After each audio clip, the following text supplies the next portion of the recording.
कुछ कहानियाँ शुरू होने से पहले ही ख़त्म कर दी जाती है, सिर्फ इसलिए क्योंकि उन्होंने ये पूछ लिया कि प्यार का हक किसका है।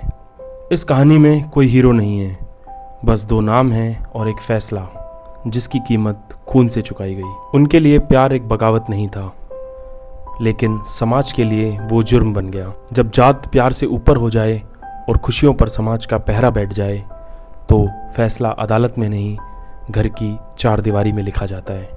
ये कहानी सिर्फ एक मर्डर की नहीं है, ये कहानी है एक सोच की, एक डर की और एक प्यार की। एक डर जो कहता है कि अगर तुमने हमारे खिलाफ जाके कुछ किया तो ज़िंदगी से हाथ धो बैठोगे।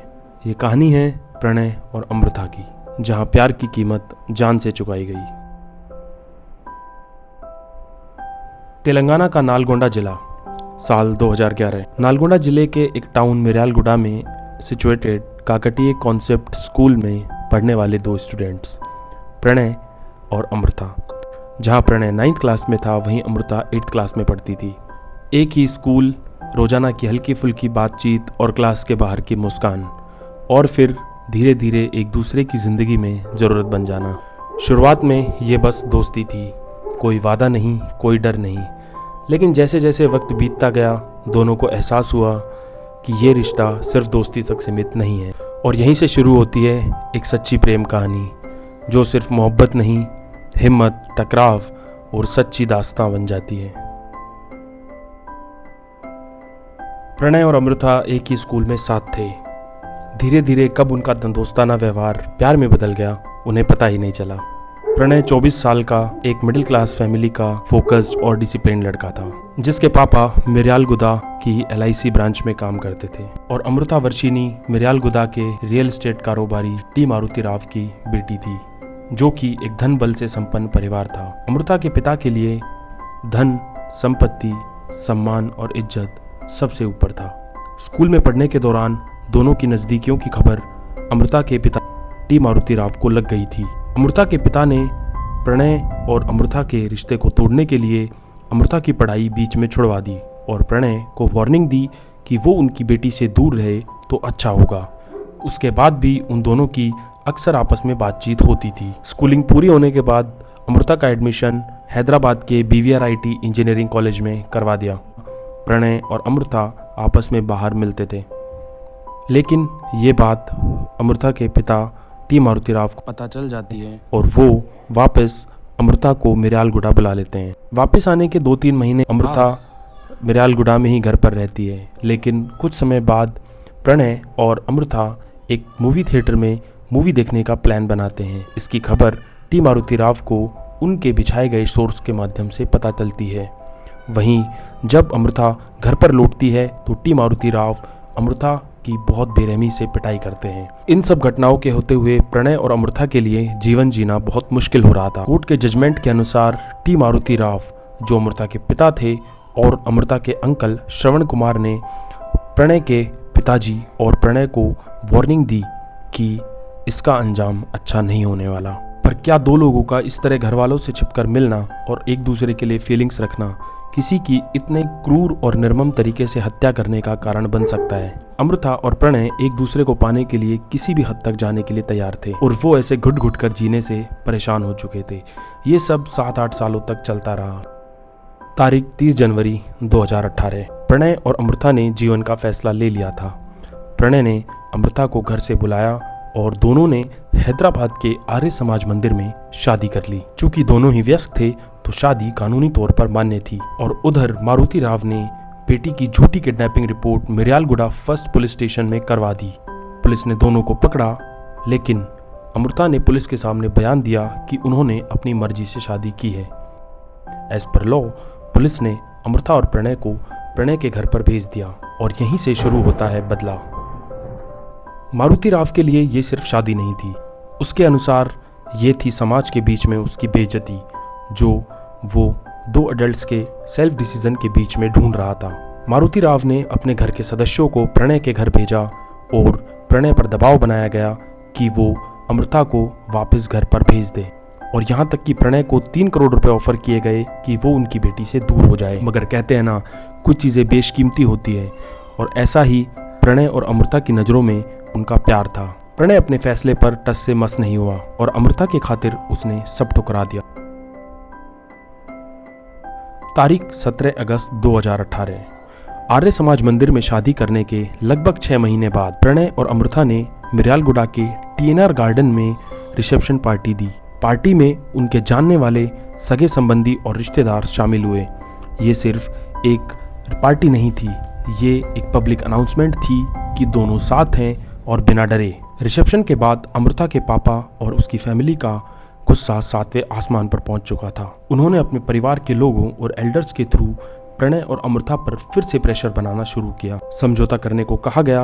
अमृता पर फिर से दबाव बनाने की कोशिश हुई, लेकिन अमृता ने वापस आने से साफ मना कर दिया। इसी दौरान प्रणय ने अपनी फैमिली को बताया कि उसे जान का खतरा महसूस हो रहा है। अगर उसे कुछ हुआ तो जिम्मेदार केवल वो ही लोग होंगे। और वहीं प्रणय के घर के आसपास अनजान लोग दिखने लगे। घर पर लगे CCTV में भी कुछ सस्पिशियस मोमेंट्स रिकॉर्ड हुए। ये सब घटनाएं होते हुए प्रणय और अमृता ने पुलिस को इन्फॉर्म किया। पुलिस ने अमृता के पिता और अंकल को बुलाया और उनकी काउंसलिंग की और उन्हें वार्न किया कि वो कोई इलीगल काम ना करे, लेकिन ये वार्निंग रिकॉर्ड तक सीमित रह गई। इसी बीच अमृता 5 महीने प्रेग्नेंट हो चुकी थी और अब उनकी लाइफ नॉर्मल चल रही थी, लेकिन किसी को ये अंदाजा नहीं था कि ये नॉर्मलसी एक आने वाले तूफान से पहले की एक शांति थी। और फिर एक फैसला लिया गया, फैसला जो समूचे तेलंगाना और देश में शांति प्रदर्शन और कैंडल लाइट मार्च का कारण बना और जिसने भारत में जातिवाद की सोच को फिर से सींच दिया। तारीख 14 सितंबर। प्रणय, अमृता और अमृता की मदर इन लॉ हॉस्पिटल में रूटीन चेकअप के लिए जा रहे थे। जब वो ज्योति हॉस्पिटल के एंट्री गेट पर पहुंचे तो लगभग 12:30 बज चुके थे। वहीं प्रणय के पापा घर पर लंच कर रहे थे। तभी लगभग 1:30 बजे प्रणय के पापा के फोन पर एक घंटी बजती है और दूसरी तरफ से आवाज आती है कि पापा, प्रणय को किसी ने मार दिया है। चेकअप के बाद दोपहर 1:30 बजे जैसे ही तीनों निकलकर अपनी टाटा इंडिका कार की तरफ जा रहे होते हैं, तभी पीछे से एक सुभाष कुमार नाम का व्यक्ति आता है और एक बचर नाइफ से सीधा प्रणय के सर और गर्दन पर वार करता है। प्रणय वहीं पर तुरंत गिर जाता है और हैवानियत की हद इस कदर पार कर दी जाती है कि सर पर वार करने के बाद भी प्रणय की गर्दन पर एक और वार किया जाता है और खून की धार आसपास खड़े लोगों और गाड़ियों पर उस विभत्स घटना की एक छाप छोड़ देती है। और कुछ ही पलों में जहां प्रणय की बॉडी होती है वो जगह खून की धार से पूरी तरह लाल हो जाती है। ये सब दिन दहाड़े बीच रोड पर CCTV के नीचे हुआ। प्रणय की लाश अभी हॉस्पिटल के गेट पर पड़ी थी। खून बह रहा था और भीड़ जमा हो चुकी थी और पुलिस को आते ही ये बात समझने में देर नहीं लगी कि ये कोई रैंडम मर्डर नहीं था। यहीं से इन्वेस्टिगेशन का पहला सिग्नल मिल चुका था। दरअसल प्रणय शेड्यूल कास्ट की माला कम्युनिटी से बिलोंग करता था और वहीं अमृता वैश्य कम्युनिटी से बिलोंग करती थी। अमृता के पिता के लिए, जैसा हमने आपको पहले बताया, समाज में इज्जत और सम्मान सबसे ऊपर थी। वह अमृता के इस कदम को अपने और परिवार की इज्जत पर कलंक मान रहा था और इसी विचारधारा ने मारुति राव को इतना विभत्स कदम उठाने के लिए मजबूर किया। जब खून दिन के उजाले में बहता है तो समाज समझ जाता है कि ये गुस्से का नहीं, हिसाब का जुर्म है। बचर नाइफ का बॉडी के पास पड़े होना ये बता रहा था कि कातिल को भागने की कोई जल्दी नहीं थी, क्योंकि उसे पता था कि उसके पीछे बहुत सारे हाथ खड़े हैं। पुलिस ने जब रास्ते जोड़े तो सड़कों से ज्यादा सोच के फुटप्रिंट्स निकले। जब कातिल बोला तो आवाज एक की थी, लेकिन नीयत कईयों की निकली। ये गुस्से का कत्ल नहीं था, ये एक कॉन्ट्रैक्ट मर्डर था जिसके पीछे अमृता के पिता टी मारुति राव का हाथ था। हाथ चला तो सिर्फ सुभाष कुमार का था, लेकिन इस हाथ को यहाँ लाने वाले बहुत थे। टी मारुति राव के द्वारा सुभाष को बिहार से बुलाया गया था। उसके रहने खाने पीने का इंतजाम हुआ, उसके आने जाने के रास्ते प्लान हुए। ये सब संभाला मोहम्मद अजगर अली ने, जिसने इस पूरे मर्डर को प्लान किया। पैसों का इंतजाम किया गया मोहम्मद अब्दुल बारी द्वारा, ताकि खून किसी अपने के हाथ से ना बहाया जाए। मदद की मोहम्मद अब्दुल करीम ने, क्योंकि हर मर्डर के पीछे एक सपोर्टिंग हैंड चाहिए होता है। परिवार के अंदर से टी मारुति राव के अलावा ये सब अप्रूव किया श्रवण कुमार ने, जो सिर्फ मारुति राव का भाई नहीं, इस सोच का हिस्सा भी था। हॉस्पिटल के आसपास के मूवमेंट को नॉर्मल दिखाने के लिए समुद्राला शिवा जैसे लोग भी इसमें इन्वॉल्व थे। और जब खून बह गया तो भागने का रास्ता दिया MA निजाम ने। ये कोई एक अपराधी का क्राइम नहीं था, ये एक टीम एफर्ट था। इस कहानी में खून सबसे आखिरी कदम था, सबसे पहला कदम सोच थी। टी मारुति राव एक पिता था, लेकिन इस कहानी में वो सबसे पहला जज बना। उसके लिए ये सिर्फ एक बेटी का प्यार नहीं था, ये जात का अपमान था। उसके लिए प्रणय एक लड़का नहीं था, वो एक बाउंड्री क्रॉस करने वाला इंसान था। सीसीटीवी में दिखा वो आदमी भीड़ में छुप गया, जैसे उसे पता हो कि यहाँ देखने वाले ज्यादा हैं और बोलने वाले कम। ये केवल एक मर्डर नहीं, ये एक सोच थी जिसमें जज टी मारुति राव था, वजह जात थी और सजा प्यार को दी गई। इस कहानी का एक किरदार फैसले तक पहुंच ही नहीं पाया। टी मारुति राव, जिसने ये सब शुरू किया, जिसने इज्जत के नाम पर खून बहाया, वो अदालत के कटघरे में अपना फैसला सुनने से पहले ही जिंदगी से भाग गया। क्योंकि जो आदमी दूसरों की जिंदगी के फैसले करता है, वह अक्सर खुद की जिंदगी का बोझ ही नहीं उठा पाता और अंत में वह अपनी खामोशी से ही हार गया। 8 मार्च 2020 केस की सुनवाई के दौरान टी मारुति राव ने बेल पर आने के दौरान जहर खाकर आत्महत्या कर ली।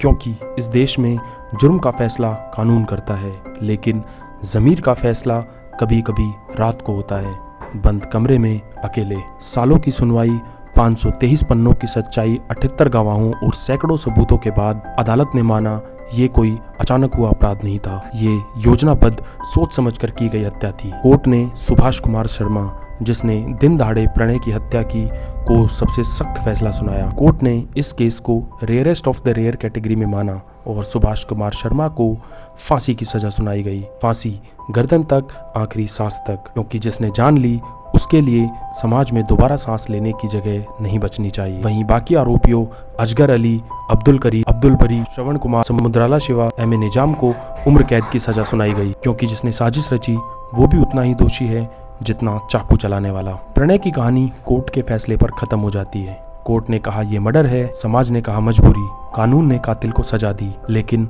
वो सोच आज भी जिंदा है जो कहती है जात के बाहर गए तो मरना पड़ेगा। अगर सवाल ये था कि प्रणय को किसने मारा, तो सवाल ये भी है कि कितने लोगों ने इसे सही माना। कोर्ट ने कातिल को पकड़ लिया, लेकिन वो सोच आज भी खुली घूम रही है। वो सोच जो कहती है लड़की हमारी है, प्यार तुम्हारा नहीं हो सकता, जात के बाहर गए तो जिंदा नहीं रहोगे। आज भी जब हम कहते हैं कि लोग क्या कहेंगे, तब कहीं ना कहीं एक प्रणय और मारा जाता है। कानून कातिल को सजा दे सकता है, पर समाज को कौन सुधारेगा? जब तक इज्जत के नाम पर खून बहता रहेगा, तब तक हर शहर में एक हॉस्पिटल गेट तैयार रहेगा अगली लाश के लिए। पकड़े सिर्फ हाथ गए, दिमाग अभी भी आजाद है।